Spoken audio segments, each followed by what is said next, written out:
Soy Adolfo Alvarado Belloso, nuevamente en este conversatorio virtual sobre temas procesales que la Academia Argentina de Derecho Procesal realiza como tarea de extensión universitaria para la maestría en Derecho Procesal, de cuyas aulas se egresó nuestra invitada de hoy, Elena Balhorst, que es una especialista en Derecho Administrativo, egresada de la Universidad Nacional del Litoral como tal, y desempeña además el cargo de fiscal de cuentas en el Tribunal de Cuentas de la provincia de Entre Ríos, órgano que está creado por Constitución para controlar el resultado de las cuentas públicas. No está en todas partes del país, es un órgano importante que merecería ser copiado en su estructura, tal como tantas cosas que aportó Entre Ríos en su momento, como las ideas primigenias del amparo, por ejemplo. Y Elena ha detectado que hay serios problemas cuando se trata de demandas contra el Estado y se cautelan las situaciones. En el tenor actual de las cautelas se hace sin lateralización previa, lo cual genera muchos problemas al ejercicio del gobierno, a la administración propiamente dicha. Por eso le invito a conversar de este tema, que además es el tema de su tesis, pendiente en estos momentos de ser formado el jurado para defenderla y obtener finalmente el título de magíster. Elena, bienvenida, esta es tu casa, con gran gusto te recibo para conversar de esto que ya he propuesto y empezar proponiéndome el tema, empezar explicándome qué es el Tribunal de Cuentas, para que la gente entienda de qué se trata. Bueno, en principio un gusto, Adolfo, estar conversando con usted, sabe el aprecio que tengo desde hace muchísimos años, y bueno, la posibilidad este año de poder hacer la tesis y cumplir era un propósito que tenía pendiente con usted. Un débito espiritual, Un ¿no? débito, exactamente, sí. Eso es una de las cosas buenas que me trajo la pandemia, en mi caso.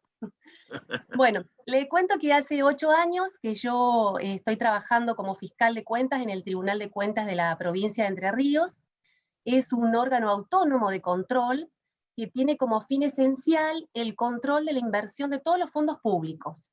O sea, en principio actúa con posterioridad a la inversión de los fondos, y lo que se hace es un control numérico, documental y legal de cada uno de los fondos que son entregados a particulares, a municipios, a hospitales, todos los ministerios, los 3 poderes del Estado. El Tribunal de Cuentas tiene, por un lado, una jurisdicción que es exclusiva y excluyente en materia de juicio de cuentas, y por otro lado, hace una investigación previa para todos aquellos daños que se producen a la hacienda estatal por parte de los funcionarios públicos. En ese caso no actúa, no tiene jurisdicción, y solo lo que hace es recolecta los antecedentes y se remiten a Fiscalía de Estado para que Fiscalía de Estado sea la que interponga en su caso la acción contra el funcionario o agente responsable. En realidad, el tema de mi tesis surgió porque yo, con anterioridad a trabajar en el Tribunal de Cuentas, ejercí la profesión durante 18 años, y veía como que había una preeminencia casi absoluta a la postura de la administración en cuanto a que, teniendo presente la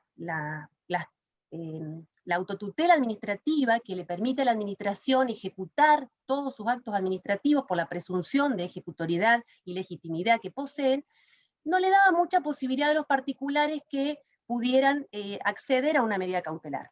Pero por otro lado, también podía observar que el Estado en numerosas cautelares no tenía la posibilidad de expedirse para poder defender la legalidad de su actuación. Esa fue la razón por la cual el tema motivó que me pusiera a investigar un poco sobre medidas cautelares. ¿En tu ejercicio profesional había un tribunal de lo contencioso administrativo? Sí. O sea, nosotros tenemos acá en Entre Ríos, hay un código procesal administrativo, a diferencia de la justicia nacional, que no la tiene. Nosotros tenemos un código, y con la Constitución del 2008 se establece específicamente que la competencia en materia de contencioso administrativo iba a pasar a 2 cámaras. porque con anterioridad la competencia era exclusiva y única del Superior Tribunal de Justicia porque no teníamos las cámaras. Como en todas partes. Claro. A partir del año 2008, con la sanción de la Constitución, bueno, tiene que pasar un tiempo hasta que en el 2011, por ley 10.051, se crean dos cámaras. La Cámara Contencioso Administrativo número 1, que tiene asiento en la ciudad de Paraná, y la Cámara Contencioso número 2, que tiene asiento en Concepción del Uruguay. Son cámaras independientes de las cámaras civiles y de las cámaras penales. Son cámaras totalmente independientes, sí. Exclusivamente se dedican a la materia contencioso administrativa. Ante quien se demanda, ante que los particulares demandan lo que fuere contra la administración. Exactamente. Por tanto, el Tribunal de Cuentas tiene demandas contra la provincia. No. El Tribunal de eso quería aclararle, que en realidad la tesis yo la motivé por el ejercicio profesional, no por el trabajo que hago como fiscal del Tribunal de Cuentas. O sea, que si en el Tribunal de Cuentas nosotros determinamos un posible perjuicio fiscal, mandamos a Fiscalía de Estado para que sea Fiscalía de Estado la que ejecute esas acciones. Lo que sí nosotros hacemos dentro del tribunal es, como le decía hoy, el juicio de cuentas, pero eso es para traer a cualquier cuentadante que reciba fondos públicos a que rinda el importe con toda la documentación que nosotros tenemos establecido por acordadas renditivas particulares. No es lo mismo una rendición de un subsidio particular que de un organismo. Pero eso no tiene nada que ver con el estudio que yo hago de las cautelares.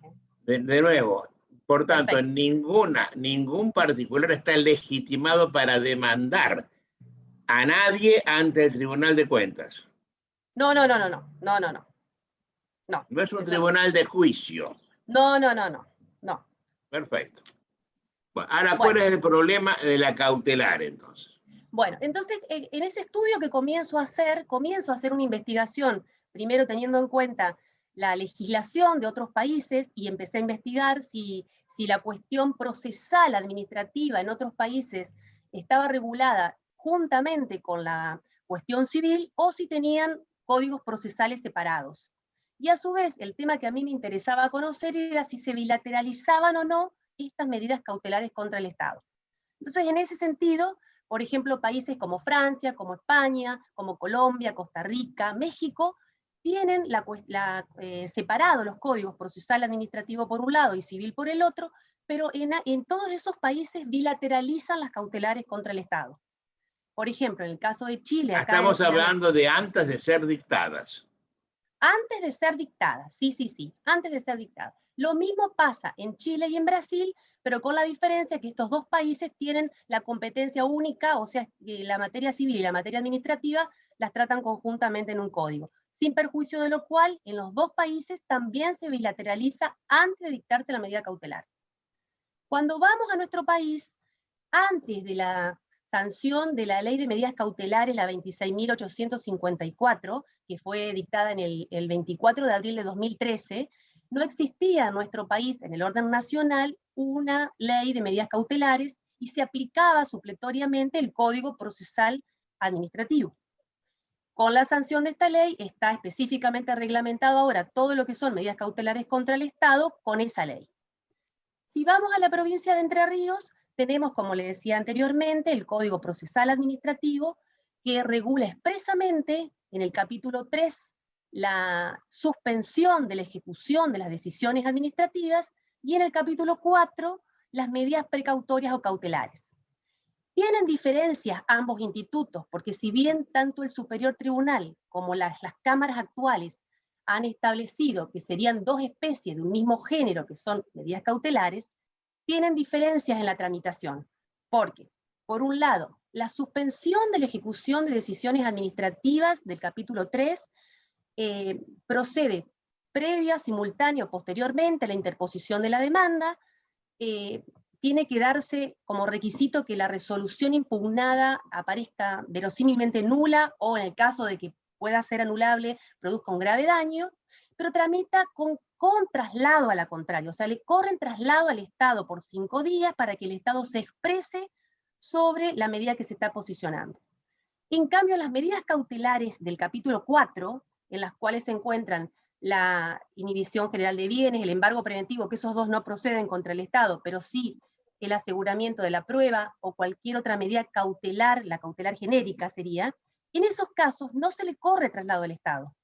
O sea, están los requisitos genéricos de verosimilitud del derecho, peligro en la demora, la contracautela, y ya vamos a hablar después de los requisitos específicos, pero ahí no se le corre traslado al Estado. Entonces, el juez resuelve, la Cámara resuelve solamente con la petición del administrado. O Esa sea, sería, no sí, embargo, no embargo no y no inhibición. inhibición, pero Sí, sí puede haber una prohibición de innovar. puede haber una prohibición de innovar, Y puede una haber una... medida innovativa, También la tramitan dentro del concepto genérico de cualquier otra medida tendiente a efectivizar el derecho que se pretende. Sí.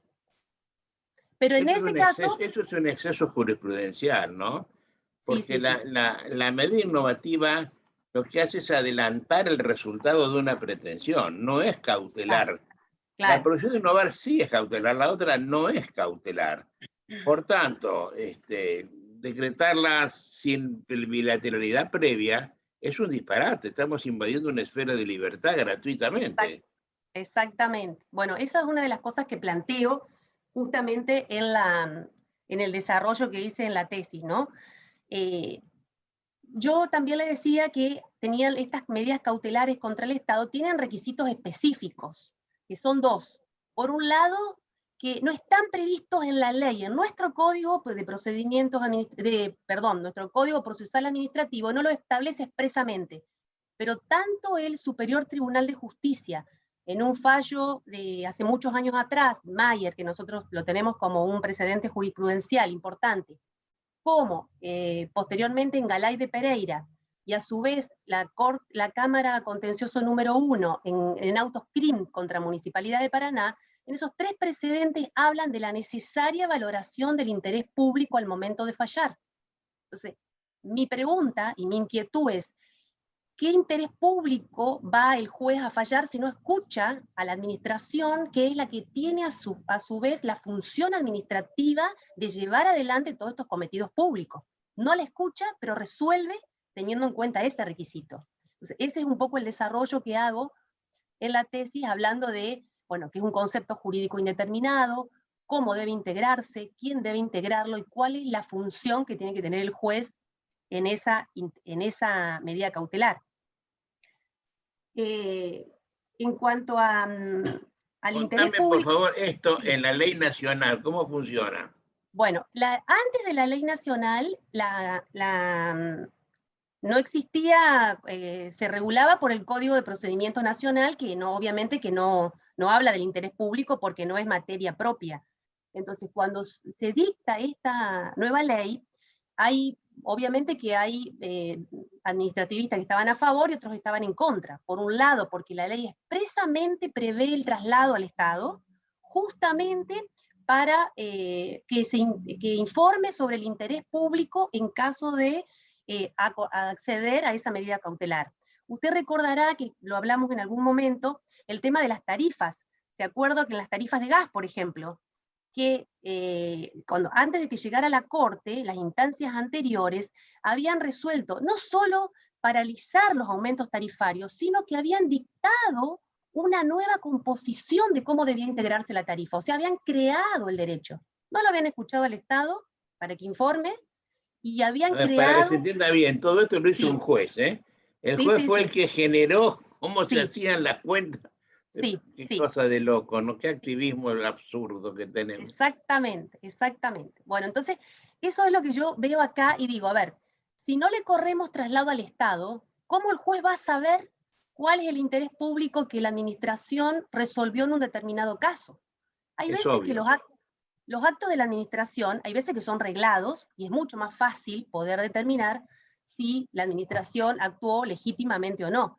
Pero hay muchos casos que la administración tiene ese margen de poder, de actos discrecionales, y siempre y cuando lo enmarque dentro de todo el principio de juridicidad, tiene la facultad de elegir cómo quiere resolver tal o cual acto, ¿no? O cual procedimiento administrativo. Entonces no puede el juez suplir esa actividad. Entonces, lo que yo planteo en la tesis es que muchas veces al no corrérsele traslado, no se da la oportunidad a que el Estado pueda acompañar no solo el expediente administrativo en el cual se desenvuelve ese hecho por el cual se está discutiendo, sino que a veces no tiene la posibilidad de acompañar a lo mejor informes que están en otros expedientes administrativos, o por ejemplo algún informe técnico de otra área. Es necesario que se lo escuche para poder, antes de poder tomar la decisión. Porque una cosa que no se lo había comentado antes, es que en Entre Ríos, como será evidentemente en todas las jurisdicciones, al no tratarse de sentencia definitiva, el superior ya fijó el precedente de que no son apelables. Entonces, no procede el recurso de inconstitucionalidad contra una cautelar que se acuerda a un particular, y a lo mejor puede estar años litigando con esa cautelar vigente. A diferencia de lo que pasa a nivel nacional, que a nivel nacional la nueva ley sí previó un plazo de 6 meses, que puede ser prorrogable, pero le establece un plazo a la cautelar. Ese es un tema también que me parece que es muy importante, porque lleva a que de alguna manera los procesos deban acelerarse, y que si se toma una decisión de suspender un acto administrativo o cualquier otra medida, pueda tener un plazo de duración para que no se produzcan más perjuicios estando suspendido por tanto tiempo. Eso es obvio, ¿no? Pero eso no lo ve, en general no lo ven los jueces. Sí. En Santa Fe hay una Sí. ley que prohíbe que una farmacia esté a menos de 200 metros de otra. Ajá. Una cosa insólita, ¿no? Pero te recuerdo que hay una constitución en uno de los cantones suizos, en la constitución establece que un bar no puede estar a menos de 200 metros de otro, así que por una farmacia a nosotros. Y la forma de abrir una farmacia contra ley es buscar una demanda declarativa de inconstitucionalidad contra la ley, y hasta tanto se declare la inconstitucionalidad, el juez me la abre. Claro. Y a eso se dice que es cautelar. Obviamente no es cautelar, lo que han hecho es adelantar. Adelanto de sentencia, claro. Sin audiencia previa, el dictado final de la sentencia. Pero entonces, cuando lo abra, el abogado pícaro tiene, lo que estás diciendo vos, tiene la medida y ahora va mandando el expediente hasta que no se le caduque. Y ahí la caducidad acá es de 2 años la caducidad. Por tanto, cada acto tarda 1 año y 10 meses. Se puede durar toda la vida un pleito, ¿no? Claro. Y qué bueno que esto suceda, porque es una reacción sana contra la locura de los jueces activistas que creen que pueden cogobernar a través de las cautelares, cosas que están haciendo, y a vos te consta. Sí. ¿Se acuerda usted el caso que en su momento vimos en la maestría, cuando un juez ordenó a un supermercado que le diera alimentos a otra persona? O sea... Oye, no, eso para que lo cuente, porque eso fue un caso entrerriano. Contalo, ¿lo tenés presente el caso? Más o menos, pero me parece que era en la época de la emergencia, hace unos 10 años atrás, ¿será? La verdad que no me acuerdo mucho. Era que una familia que estaba en situación de vulnerabilidad se presenta ante un juez de familia. No fue así, no. A ver. La señora juez iba por la calle en auto hacia su tribunal y ve a unos chicos desnutridos. Sí. La entonces señora de buena fe y muy cariñosa baja para ver quiénes son los chicos y se encuentra con que el papá está desocupado en un albañil. Entonces ella se sienta en el auto nuevamente, se va al tribunal, toma la computadora o la máquina de escribir y entonces ordena autosatisfactivamente, eso es lo notable, le ordena al mercadito La Estrella, sitio en la calle tal con cual, que le entrega a la familia tal, DNI número tal, y es una lista de 2 páginas, 1 kilo de poroto, medio kilo de azúcar, y es una lista así, ¿no? Lo notable es que en el artículo 2 de esa resolución insólita, le dice, hágase saber lo dispuesto al gobernador de la provincia. Ajá. Porque se autoriza al dueño del mercadito de La Estrella a que compense impuestos por el valor de... ¡Qué cosa de loco, por Dios! Sí.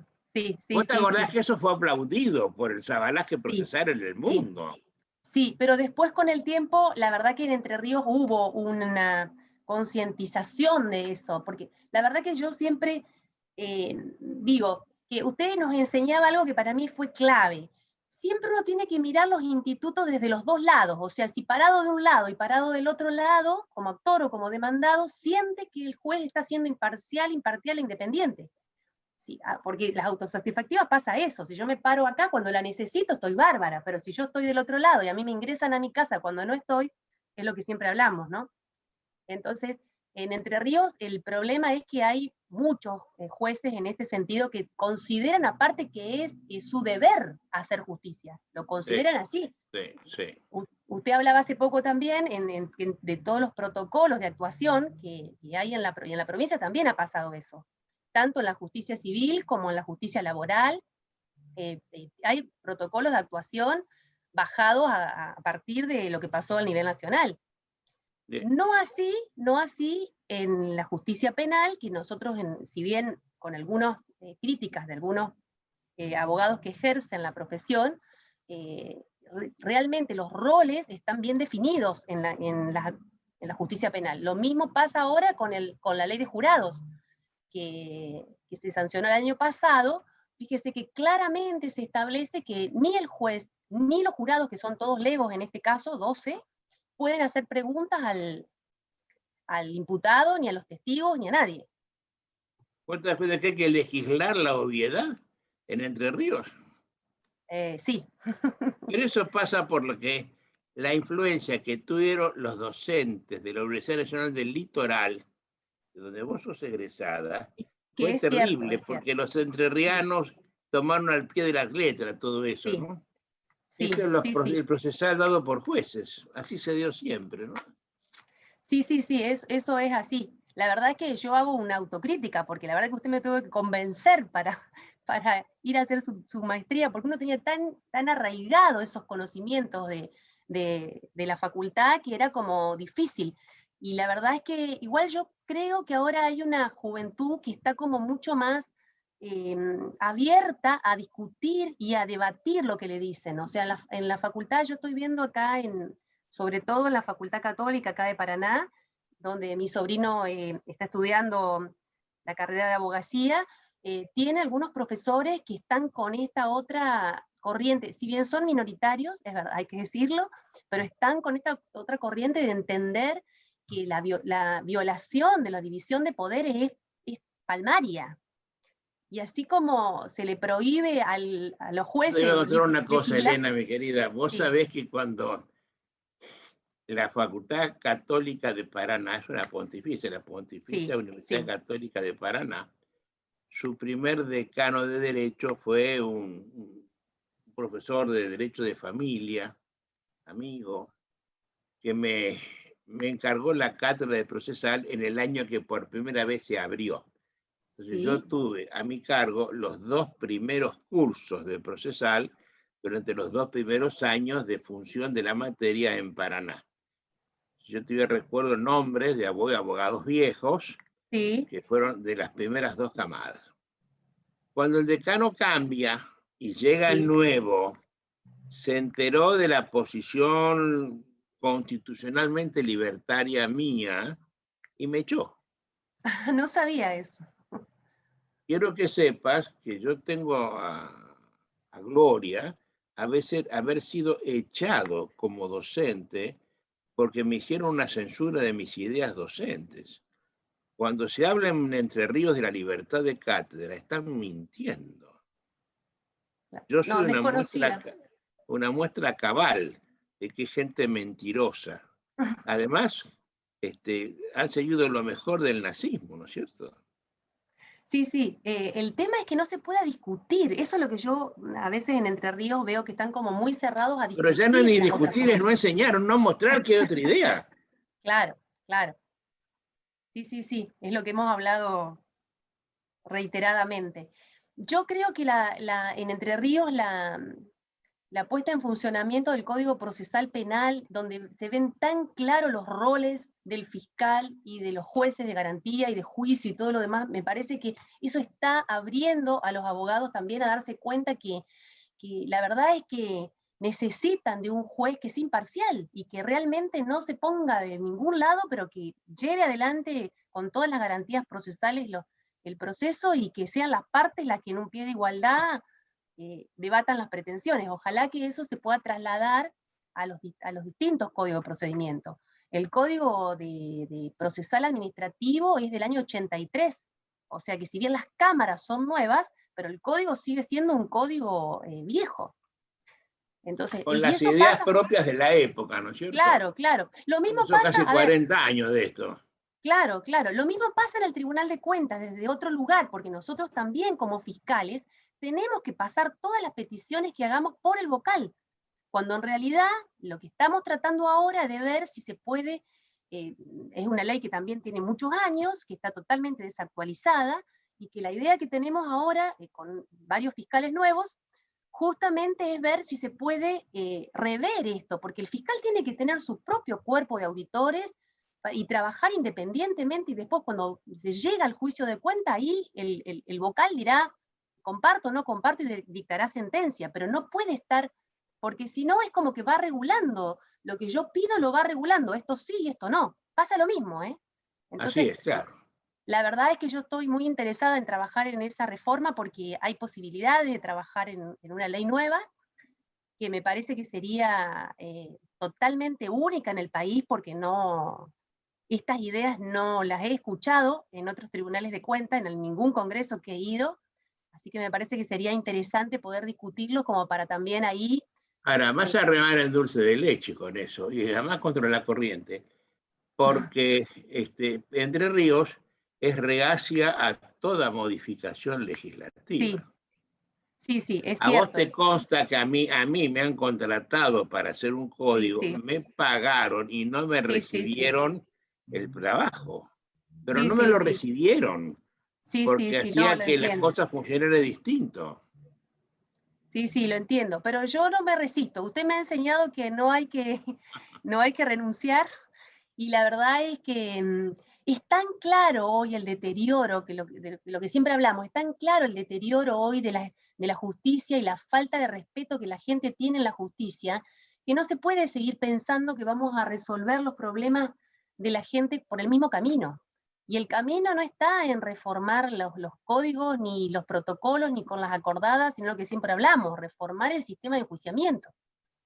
Entonces, en ese sentido, me parece que es claro que todo lo demás no ha dado resultado. Los tribunales siguen complicados, nosotros seguimos dentro del Tribunal de Cuentas también complicados, y no se ve una luz distinta si no cambiamos el paradigma. Nadie ve en el fondo que el problema no es procesal, sino orgánico. Claro, Hay que claro, empezar por exacto, reformar lo orgánico y ahora claro, veremos el procedimiento. claro, exactamente. Sí, sí, sí, sí. Acá Bueno, tenés hacemos a la una inversa. tarea linda si le querés hacer, ¿eh? Bueno, vuelvo Yo al tengo, tema, querida. sí, Contame, volvemos. esto que estás proponiendo en otras provincias, ¿cómo es? Por ejemplo, en Santa Fe.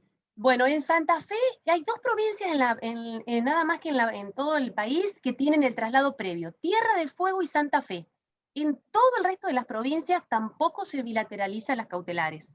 O sea, se sigue con... El problema es que, como lo hemos hablado en otras oportunidades, las medidas cautelares nacen a raíz del embargo preventivo, que es una medida eminentemente conservatoria, y se aplican esas notas típicas al resto de las medidas cautelares. Y como le decía, hay muchas provincias que no tienen código procesal administrativo, entonces aplican el código procesal civil.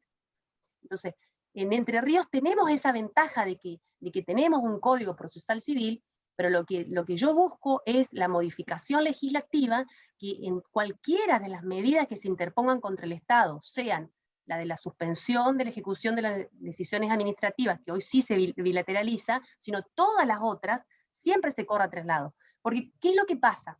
Muchas veces el particular inicia una medida cautelar, eh, y si bien a lo mejor la interpone como una suspensión de ejecución de decisiones administrativas, en el interín la Cámara B observa, por ejemplo, que no cumple con todos los requisitos, o que se le caducó el plazo, porque en cuanto a la suspensión hay un plazo de 10 días desde que se acuerda la medida cautelar, desde que se acuerda la medida cautelar para iniciar la acción. Entonces, a veces, ¿qué pasa? No cumple todos los requisitos, y la Cámara con base a la tutela judicial efectiva, que ahora constitucionalmente está establecida en Entre Ríos en el artículo 65, evita exigir esos requisitos y le acuerda una medida distinta, pero al acordarle una medida distinta no corre traslado, porque no lo exige la ley, lo exige solo en la suspensión. Entonces yo digo, a ver, está bien que la Cámara pueda interpretar una medida que fue peticionada de una manera a otra medida, pero en ese caso tendría la obligación legal de correr traslado. Porque, ¿qué pasa? Yo siempre, en el análisis que se hace de los requisitos propios que tienen las medidas cautelares, que hablábamos de la debida ponderación del interés público, Hutchinson, citando a Chinchilla Marín, siempre también refiere que el juez, en este caso la Cámara, debe tener en cuenta, dentro de la verosimilitud del derecho, no solo posicionado en la cabeza del actor, que verosímilmente el actor tenga derecho, sino que verosímilmente el acto administrativo sea ilegítimo. Pero esa ilegitimidad a veces no surge del acto en sí, o del procedimiento en sí que se está analizando. Por eso es necesario correr el traslado para que el Estado pueda presentarse al juicio, acompañar la documentación que corresponda, acompañar el expediente administrativo, que muchas veces en el expediente es donde va a surgir si la decisión tomada por la administración es legítima o no. Pero en el caso contrario, el juez no tiene cómo conocer si se cumplieron o no esos dos requisitos que, como le digo, son específicos de este tipo de medidas. La valoración del interés público. Claro, pero están obviando la más simple de todas las interpretaciones, que es la analógica, lo tenés al lado. En el capítulo de al lado está la resolución, no, vamos a otra cosa, ¿no? Pero esa es la vocación judicial por cogobernar, por un ejercicio absurdo del poder, querida. Sí, eso se ve claro en muchas sentencias. Como le decía, para mí la más clara fue a nivel nacional el tema de las tarifas, cuando por una cuestión política los jueces anteriores a la Corte tomaron decisiones que no solo suspendieron, sino que dijeron cómo debía interpretarse el cuadro tarifario y crearon otra... Yo te recuerdo que los jueces ordenan cancelar, abrir semáforos, cerrar semáforos, han ordenado suspender la compra, la importación de pollos del Brasil. Claro, sí. Claro. Por ejemplo, en Santa Fe han ordenado hacer, en una comuna muy pequeñita cerca de Rosario, hacer cloacas. Claro. ¿Con qué presupuesto? Y el problema es suyo, le dijeron al intendente. Bueno, eso es lo que yo sí veo como una de las cosas esenciales. A ver, con toda la incorporación de los pactos internacionales a nuestro derecho interno, se incorporaron cientos de derechos, ¿no? Pero lo que no se tiene en cuenta es que cuando se pretende una medida cautelar, es que el Estado tiene un presupuesto que es cerrado y que tiene un destino específico cada una de las partidas que están en el presupuesto. Entonces el Estado no tiene la posibilidad de sacar de una partida y de ponerla en otra. Porque fíjese que esa es una de las cosas que controlamos nosotros en el Tribunal de Cuentas, que justamente los fondos se gasten de acuerdo a lo que está presupuestado. Entonces, ¿cómo le voy a obligar al Estado a que entregue una vivienda, como se ha hecho, otórguele una vivienda? Bueno, ¿de dónde saco? El Estado tiene un programa y siempre y cuando haya cumplido con ese programa de viviendas, no puede hacer otra cosa. Al juez no le interesa, decreta y después el problema es de la otra parte. Realmente Pareja, es muy pero claro. Ese es un exceso natural de un activismo desacerbado que se monta en estos derechos constitucionales que son simplemente puras peticiones de principio. Claro. Sostener constitucionalmente que todos tenemos un derecho a una vivienda digna hace que cualquier persona pueda demandar al Estado la entrega de la vivienda digna. Y eso va a depender del juez que le toque, si le da qué tipo de prestación. Estaría muy bien que todos lo tuviéramos, pero hay que construirlas. Sí. Y parece que tener un plano, aprobaciones, dinero, ladrillos. Y eso es lo que los jueces no ven, ¿no?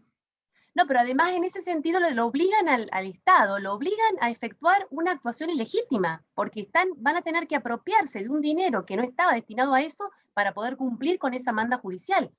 O sea, es toda una situación de desviación del poder que se produce, y que el funcionario está en una disyuntiva, o le hace caso al juez o cumple con lo que tiene previsto presupuestariamente. Sí. Es una situación difícil de resolver. Una cosa parecida ocurrió con el riachuelo en Buenos Aires, ¿no? Claro, sí, sí, sí. La Corte ordena limpiar el riachuelo. Bueno, Exactamente. estaría bien como exhortación de un poder al otro, ¿no es cierto? Pero en general ordenarle, imponerle plazos, imponerle apercibimientos. Si no lo Sí, sí, hace, le voy sí. a considerar tal cosa. No, no es el caso de la Corte, pero muchas veces he visto sentencias que te dan 10 días para hacer una cloaca. Y si no lo hace, lo incurre en el delito de desobediencia, por Sí, sí, ejemplo. sí. Sí, sí, sí. Es así. Eso no tiene destino, mi querida, ¿eh? Estamos un poquito mejor, ¿eh? Yo hace unos años junté 200 tapas de periódico para hacer una conferencia sobre cómo el activismo se había enardecido y se reflejaba en la prensa. Y 200 tapas de las cosas que impedían el cambio de hora, ordenaban reponerte de señales televisivas, había montones de cosas que hacían, ¿no? Pero ha cesado un poco eso, ¿eh? En homenaje no sé a qué, pero si entienden, si empiezan algunos jueces a entender en qué consiste el debido proceso, ya no veo que todos los días en el diario la tapa esté dedicada a una medida innovativa, ordenada judicialmente, vaya a saber a quién. Sí, sí, sí. No, yo comparto con usted que hay una pequeña corriente ahora que está tomando como más, se está tomando como más visible cuál es el rol. O sea, la verdad que usted ha sido un pionero en este tema, pero hoy yo creo que después de tantos años de escucharlo, me parece que se ve más palmaria el rol que debe cumplir, y sobre todo que en materia penal se está empezando a observar ese cambio. En Entre Ríos se observa claramente ese cambio, y me parece que hay muchos abogados que están entendiendo que a la larga, al principio les costó entender el mecanismo, pero a la larga se sienten como mucho más eh, divididos los roles, ¿no? ¿Cuál es el rol que tiene uno y cuál es el rol que tiene otro? Porque mire, Elena, es muy fácil advertir la incoherencia interna del sistema. Si en un juzgamiento, un juzgamiento penal, a un señor que ha secuestrado a una menor, la Sí, viola y como consecuencia de la violación la chica se muere, tiene sí, 3 delitos en concurso. En ese juzgamiento el juez no puede preguntar nada, nada. sí, Mira, escucha y se calla la boca. Y si pregunta, al menos en Buenos Aires, y esa pregunta lleva una condena, condena a base de prueba colectada de oficio, es nula de pleno derecho. Pero si el juez de lo civil tiene una demanda por 1 kilo de queso que Pedro le compró a Juan y no se lo sí. pagó, se mete en la casa de Pedro, en la casa de Juan, le mira el ombligo, prueba el queso. No es una cosa de loco, no tendría que ser al revés esto. Sí, sí, sí, sí, está muy claro. Por eso le decía que me gusta que la nueva ley de juicio por jurado específicamente se establece en uno de los artículos la prohibición del juez y de los jurados, que son todos legos, son 12, de preguntar, de efectuar preguntas. Entonces eso Yo pregunto, también ¿cómo se les pasó a marca los algo jueces como muy claro. entrerrianos eso? ¿Cómo se les pasó? Es que viene, como usted dice, de hace muchos años de tener una doctrina muy clara de la corriente activista. Es así. Pero a lo mejor llega el momento en que se pueden ir creando otras ideas, y sobre todo a los adolescentes. Yo trato de a los adolescentes con los que tengo trato. Yo tengo una sobrina que recién se recibió de abogada hace un año, tengo mi sobrino que está, o sea, está todo el tiempo, los estoy diciendo, por lo menos discutan, permítanse disentir, permítanse investigar, o sea, duden, lo que usted siempre nos decía en las clases, duden, pues sométanlo a prueba de un lado y del otro, y después se van a dar cuenta si el instituto que ustedes tanto defienden es así o no es así. O sea, me parece que ese es el camino.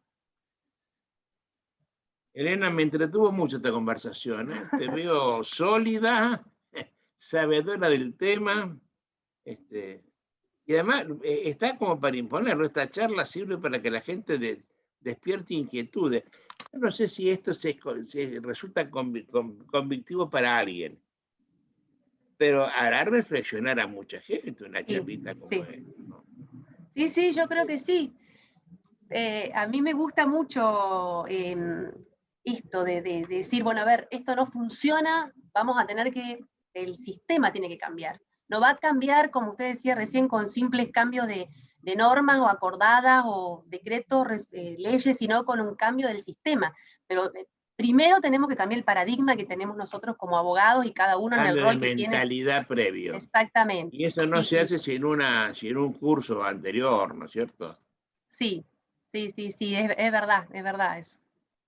Yo te insto a que desde tu cargo, que es muy importante, bregues por una cosa como esa, mi querida.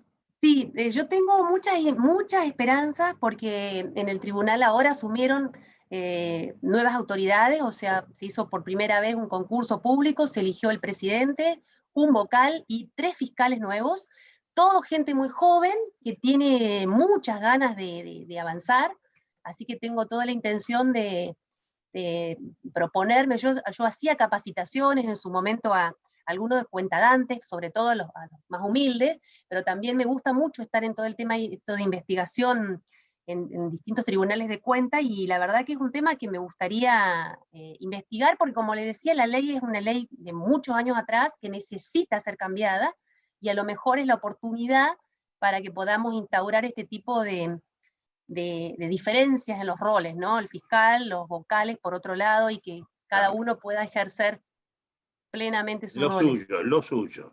Sí. Elena, estoy encantado de haberte convocado por esta conversación.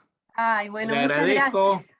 No, por Te favor. dejo un instante más para un mensaje para la juventud entrerriana. Bueno, cómo no.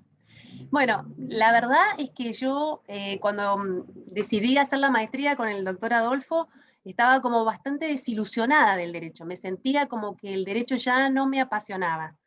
Y en definitiva lo que me di cuenta es que lo que había perdido estaba como frustrada, porque me daba cuenta que había muchas veces que uno no podía concretar las pretensiones procesales porque como que el sistema no te lo permitía. Entonces me permitía hacer la maestría, la verdad es que me hizo dudar de un montón de institutos que lo tenía totalmente incorporados, y me volví al amor por el derecho. Amo el derecho, la verdad es que me gusta mucho ejercer la profesión, y la verdad que me gustaría que todos los jóvenes puedan conocer esta nueva corriente, conocerla y permitirse dudar, y disentir y discutir. Y si después, bueno, están en toda la No les libertad gusta. de posicionarse en un lugar o del otro, pero lo que sí tienen que tener es la oportunidad de conocer que el derecho se puede ver de otro lado.